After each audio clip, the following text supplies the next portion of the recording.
भिखारी आजकल बहुत पैसा कमाते हैं।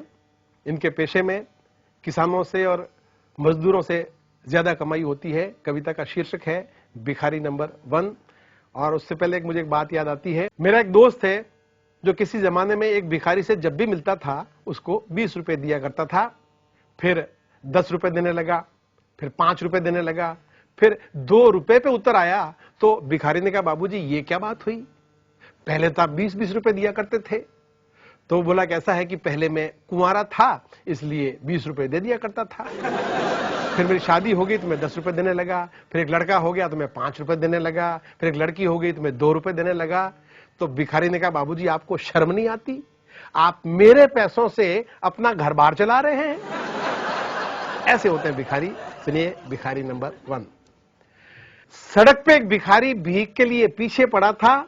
शाम को फिल्म देखने गया तो वही भिखारी टिकट की लाइन में मेरे आगे खड़ा था। मैंने हैरानी से देखा तो वो बोला, ऐसे क्या तकते हैं, तकने की कोई जरूरत नहीं है, आप ज्यादा से ज्यादा अपनी चवन्नी वापस ले सकते हैं।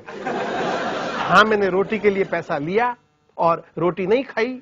ये सही है क्योंकि आजकल मेरी डाइटिंग चल रही है, थोड़ा मोटा हो गया हूं, लगातार आलू पराठे और मटन पुलाव खाते खाते। और मुझे पता है मोटे तगड़े भिखारी आप लोगों को फूटी आंख नहीं सुहाते। आपका मतलब है मैं दाल रोटी के नाम पे मांगता हूं तो मुझे दाल रोटी ही खानी चाहिए, या कि मांगने के साथ मांगने की असली वजह बतानी चाहिए। कल को चिकन बिरयानी के लिए मांगूंगा तो दे देंगे, सरसों का साग और मकई दी रोटी के लिए मांगूंगा तो दे देंगे। ढंग से खाता पीता पड़ोसी तो बर्दाश्त होता नहीं, एक भिखारी को बर्दाश्त कर लेंगे।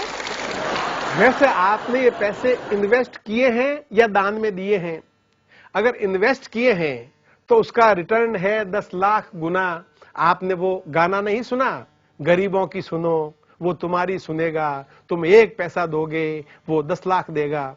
आपने 25 पैसे दिए हैं, 25 को 10 लाख से गुना कीजिए और घर जाके पॉलिसी के मैच्योर होने का इंतजार कीजिए। और अगर दान में दिए हैं तो बदले में घर भर के लिए दुआएं लीजिए। भिखारी की दुआओं में होता है बहुत असर।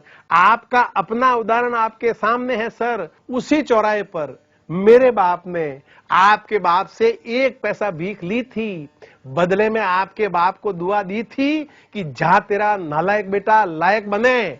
आप बने कि नहीं बने? ऐसे कई उदाहरण हैं। आज आप जो कुछ हैं अपने बाप नहीं, मेरे बाप के कारण है। क्योंकि जहां भिखारी है वहां दुआ है। बिना भिखारी की दुआ के कोई सुखी हुआ है? अमेरिका कोई ले लो, धन दौलत सब है, लेकिन भिखारी नहीं है वहां, तो वहां का आदमी अंदर से सुखी कहां? उधर कम्युनिस्टों ने भिखारी हटा डाले तो सारे कम्युनिस्ट देश कंगाल हो गए साले। ये हिंट इसलिए दे रहा हूं श्रीमान, क्योंकि अपनी सरकार चला रही है भिखारी हटाओ अभियान।